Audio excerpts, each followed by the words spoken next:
This is Richard Welty from the Ghost Tracks on OpenHistoricalMap project.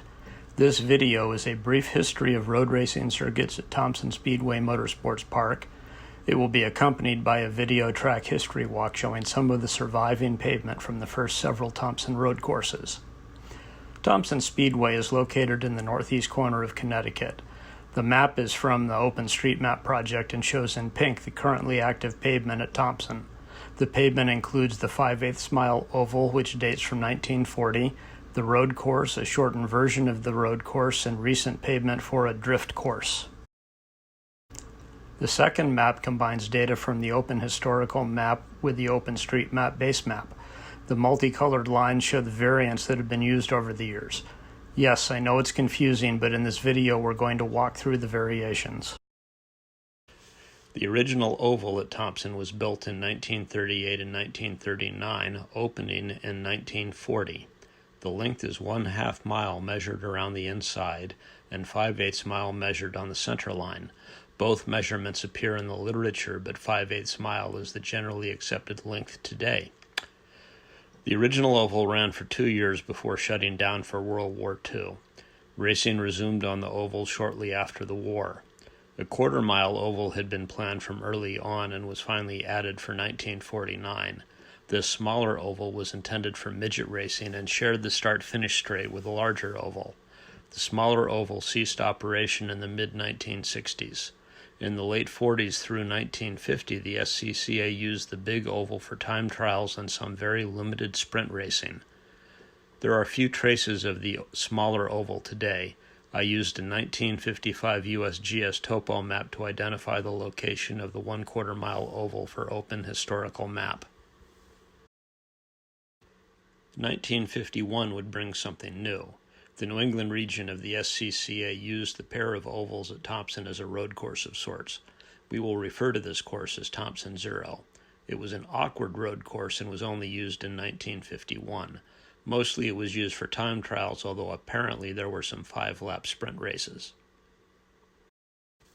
In August 1952, the first true road course opened. Racer and SCCA member George Weaver had developed serious safety concerns about public road courses such as those at Watkins Glen and Elkhart Lake. Weaver would take the lead in construction of what we will call Thompson One. The track operated under the name Thompson Raceway. Thompson One used the north end of the oval and some of both straights, along with an extended straight south of the oval. It was used through 1956 and represents the first closed road racing course in the post-World War II era. The same 1955 USGS topo map was used to verify certain details of the Thompson One course. In particular, the location of the exit from the oval and the topography of the hill the course climbed after exiting the oval. This photograph is of Thompson One and shows the exit from the oval and the steep hill the cars climbed. Most of the hill has since been removed. The spectator mound is the only surviving element.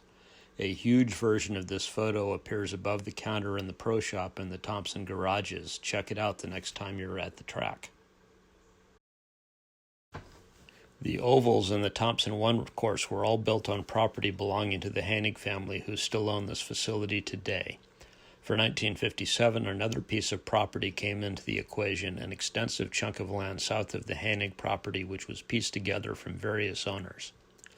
With access to this property, an extensive and very different road course was built. Thompson Two avoided the oval altogether. The course used some of the same pavement as Thompson One, but was fairly different as a place to drive. This track is often referred to as New Thompson Raceway.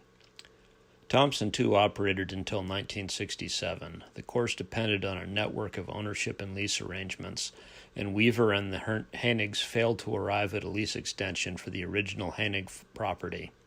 The properties to the south were owned by Weaver in 1967, but without a lease on the Hanig property, continued operation of Thompson Two was impossible.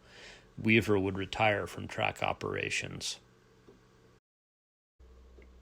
This 1963 aerial image was used to verify the exact configuration of Thompson Two. Thompson Three operated from 1968 to 1976 entirely on the Hanig property. It was similar to Thompson One in many regards, but also had significant differences. Notably, the exit from the oval was very different from Thompson One and took a longer path to join an extended main straight. This part of the modern Thompson 4 course is very similar to Thompson Three. Thompson Three operated under the name New Thompson Speedways. There was no road racing at Thompson from 1977 to 2013. For 2014, the Hanig family executed a major redevelopment project which resulted in a new road course configuration as well as improved facilities for the oval track racers.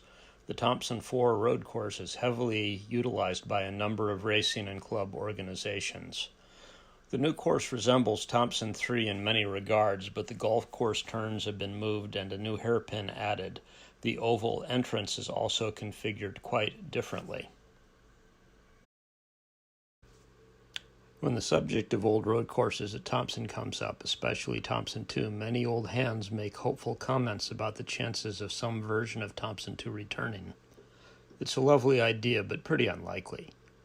The problem has two elements to it. First of all, the Hanigs have already invested substantial resources in the current revival, and it's unclear that they have any interest in investing what would be a pretty substantial additional amount. Second of all, the property ownership remains split, and given how that situation worked out in 67 and 68, I think any rational person would be reluctant to invest significant money under those circumstances.